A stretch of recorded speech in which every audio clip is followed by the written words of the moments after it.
श्री स्वामी समर्थ.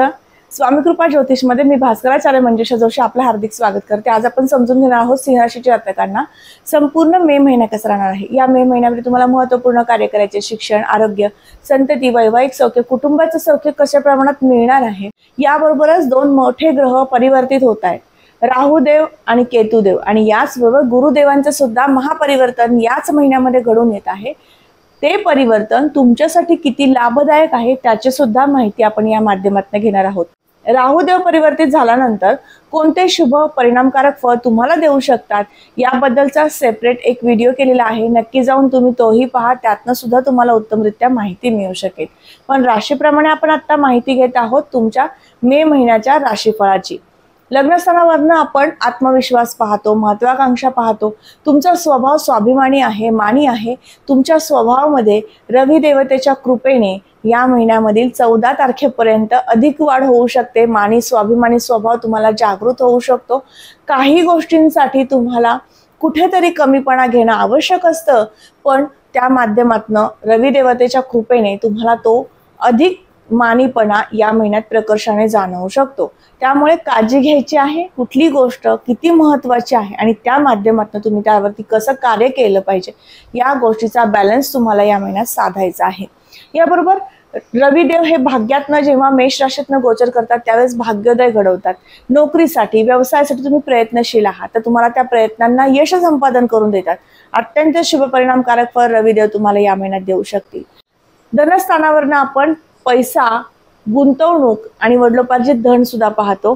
या दोन्ही दृष्टीने हा संपूर्ण महिना उत्तम आहे. या संदर्भातील कार्य मार्गी लागण्यासाठी शुभ परिणामकारक फळ बुधदेव देतील. श्रम, पराक्रम, कीर्ती आणि प्रसिद्धीचे हे तिसरं घर आहे. टूर्स अँड ट्रॅव्हल्स संदर्भातील बिझनेस असतील, कला क्षेत्रातील बिझनेस असतील तर यांना सांगू इच्छिते अत्यंत शुभ परिणामकारक फळ तुम्हाला शुक्रदेव देतील. कारण या स्थानाचे अधिपती शुक्रदेव होतात.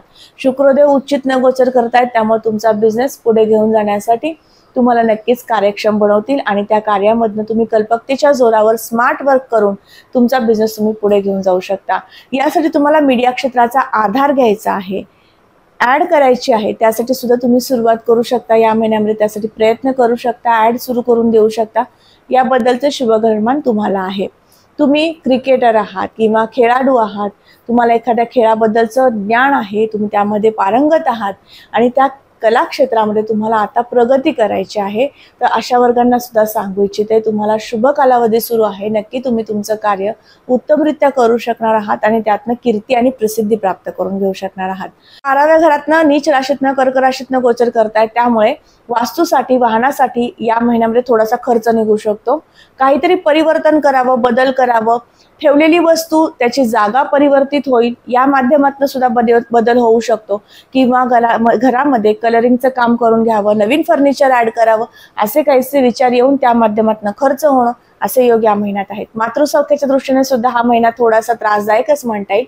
तुमचं म्हणणं आईला पटवून देताना सुद्धा काही अंशी तुमच्याकडनं शब्दांमध्ये काही चुका होऊ शकतात आणि त्या माध्यमातून आईचं मन दुखावलं जाऊ शकतं. त्यामुळे विशिष्ट काळजी घ्यायची आहे संवाद करताना. राशी कुंडलीतील पंचम स्थानाकडे जाऊयात. पंचम स्थानावर आपण शिक्षण, संतती आणि प्रेम प्रणय पाहतो. प्रेम प्रणयाच्या दृष्टीने विचार केला तर या ठिकाणी असणारी गुरुदेवतेची रास आणि गुरुदेवांचं महापरिवर्तन घडते.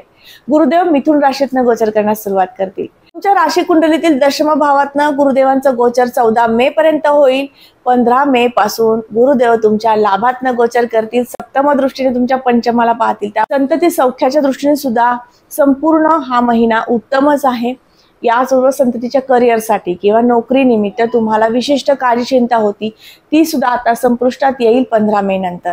त्यामुळे गुरुदेवांचं हे अत्यंत शुभ परिणामकारक फळ तुम्हाला या महिन्यात नक्कीच दिसून येणार आहे. गुरुदेव तुम्हाला आणखीन कोणती शुभ परिणामकारक फळे पुढील 13 महिन्यासाठी देणार आहेत त्यासाठी मी लवकरच नवीन व्हिडिओ अपलोड करत आहेत. नक्की जाऊन गुरुदेवांचं महापरिवर्तन हाही व्हिडिओ तुम्ही नक्की पहा. पंचम स्थानावर आपण शिक्षण योग पण पाहतो. शिक्षणाच्या दृष्टीने हा संपूर्ण महिना उत्तम आहे, उत्साहाचा आहे आणि शिक्षणामधून आनंद प्राप्त करून घेणारा, ज्ञान प्राप्त करून देणारा असाच आहे. राशी कुंडलीतील षष्ठ स्थानाकडे जाऊयात. रोग आणि शत्रूंचं हे 6वं घर आहे. शत्रुपीडा या महिन्यात दिसून येत नाहीये आणि रोगासंदर्भातील सुद्धा मोठे आजारपण किंवा संघर्ष या महिन्यात नक्कीच नाहीये. राशी कुंडलीतील षष्ठ स्थानावरून आपण खरेदी विक्रीचे व्यवसाय सुद्धा पाहतो आणि त्या माध्यमातून विचार केला तर जमीन खरेदी विक्री करणारा व्यावसायिक वर्ग अतिशय उत्तम सुखावणार आहे या महिन्यामध्ये. जेव्हा आपण विवाह योग पाहतो त्यावेळेस तुमच्या जन्मलग्न कुंडलीचा आधार घेणं महत्त्वाचं आहे, कारण त्या माध्यमातून तुम्हाला जोडीदार कुठल्या दिशेचा मिळेल, किती अंतराचा मिळेल, त्याचा स्वभाव कसा असेल, तो नोकरी करणारा मिळेल की बिझनेसमॅन मिळेल, या सगळ्या प्रश्नांचा उलगडा होऊ शकतो आणि तो जाणून घ्यायचा तुम्ही मला संपर्क करू शकता. सप्तम स्थानावरून आपण राशी कुंडलीच्या सौख्य कसं मिळेल, पत्नीचं किंवा पतीचं हे पाहू शकतो. भागीदारीक व्यवसाय सुरू करायचे तर नक्कीच त्यामधील यश कसं आहे हे पाहू शकतो आणि या दोन्ही अनुषंगाने विचार केला तर नक्कीच या ठिकाणचे अधिपती शनिदेव होतात, ज्यांचं गोचर अष्टम भावातनं मीन राशीतनं होत आहे. या महिन्यामध्ये तुम्ही व्यवसाय सुरू करायचा आहे, जो पार्टनरशिप मध्ये असेल तर नक्कीच त्याला गती मिळण्यासाठी किंवा त्यातील प्रगती मिळवून देण्यासाठी 18 मे नंतरचा कालावधी शुभ म्हणता येईल. राशी कुंडलीतील भाग्यस्थानाकडे जाऊयात. भाग्योदय होईल का, नवीन नोकरी मिळेल का, या दृष्टीने विचार केला तर नवीन नोकरीच्या प्रयत्नात असणाऱ्या वर्गाला सांगू इच्छिते या महिन्यात नक्कीच प्रयत्न करा, तुम्हाला नवीन नोकरी प्राप्त होऊ शकते. राशी कुंडलीतील भाग्यस्थानावरून आपण छोट्या यात्रा आणि आध्यात्मिक योग सुद्धा पाहतो, आध्यात्मिक स्थिती पाहतो. तर या दोन्ही दृष्टीने विचार केला तर नक्कीच तुम्हाला या संपूर्ण कालावधीमध्ये या ठिकाणचे अधिपती मंगळदेव 12व्या घरातनं गोचर करत आहे, त्यामुळे तुम्हाला पर्यटनातनं त्याचबरोबर तीर्थयात्रेच्या माध्यमातून आध्यात्मिक उपासना वाढवतील. होम हवन करणं किंवा एखाद्या धार्मिक स्थळाला भेट देणं या सुद्धा प्रसंगातनं तुम्हाला आनंद प्राप्त करून देण्यामध्ये योग शुभ आहेत. राशी कुंडलीतील दशम स्थानाकडे जाऊयात. उद्योग व्यवसायाचं हे 10वं घर आहे. तुमचं कला क्षेत्रातलं काम करता तुम्ही, त्या संदर्भातील बिझनेस तुमचे आहेत, तुम्ही एक शिक्षक वृंद म्हणून काम करताय कला क्षेत्रामध्ये, तर तुम्हा सर्व वर्गाला सांगू इच्छिते अत्यंत शुभ परिणामकारक फळ तुम्हाला प्राप्त होऊ शकतं. या ठिकाणचे अधिपती शुक्रदेव आहेत, जे मीनेतनं गोचर करतायत आणि या ठिकाणी गुरुदेवांची उपस्थिती आहे 14 मे पर्यंत. त्यामुळे 14 मे पर्यंत विशिष्ट पुरस्कार सन्मान प्राप्त करून देणारी स्थिती, त्या माध्यमातून कीर्ती प्रसिद्धी प्राप्त करून देणारी स्थिती या महिन्यात आहे. तुम्हाला तुमचा बिझनेस पुढे घेऊन जायचा आहे, कला क्षेत्रात तुमचा व्यवसाय आहे, तुम्हाला एखादा नवीन क्लासेस सुरू करायचे आहेत, नवीन एरिया सुरू करायचे आहेत तर नक्की सुरू करा.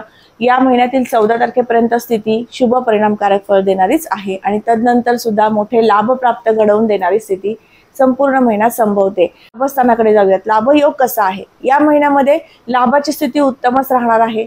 खरेदी विक्रीचा व्यवसाय करणारा वर्ग, शेती व्यवसाय करणारा वर्ग, त्याचबरोबर शेतीला पूरक व्यवसाय, कुक्कुटपालन, मेंढी पालन, शेळी पालन या संदर्भातील व्यावसायिक वर्ग, तुम्हाला सगळ्यांना सांगू इच्छिते उत्तम स्थिती आहे तुम्हाला लाभ प्राप्त करून देण्यासाठी.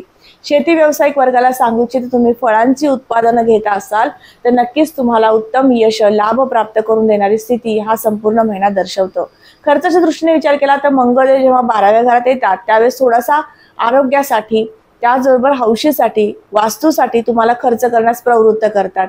मग खर्चावर नियंत्रण कसं आणणार किंवा तुम्हाला शुभ परिणामकारक फळे कसे प्राप्त करून घेणार यासाठीची माहिती घेऊयात. करायचं त्यांच्यासाठी विवाहयोग कसा आहे तर विवाहयोग पाहताना तुमची जन्मलग्न कुंडली पाहणं महत्त्वाचं आहे, परंतु विवाह जुळून येताना गुरुदेवांचं बळ असणं आवश्यक असतं. तुम्हाला 10वा गुरु सुरू आहे आणि 14 मे नंतर 11वा गुरु सुरू होईल, त्यामुळे तुमच्या राशीला हे दोन्हीही गुरु म्हणजेच हा संपूर्ण महिना विवाहाचं कार्य सिद्धीला घेऊन जाण्यासाठी शुभ परिणामकारक फळे देईल. खर्चावरचं नियंत्रण आणायचंय, परदेशात परराज्यात जायचंय, संधी प्राप्त करून घ्यायची आहे. या संपूर्ण महिनाभर तुम्हाला गणपती स्तोत्राचं पठण करायचं आहे आणि दर सोमवारी शंकराच्या मंदिरामध्ये तुम्हाला जल अर्पण करायचं आहे शंकराला आणि त्याचबरोबर नमःशिवाय मंत्राचं 108 वेळा जप करायचा आहे.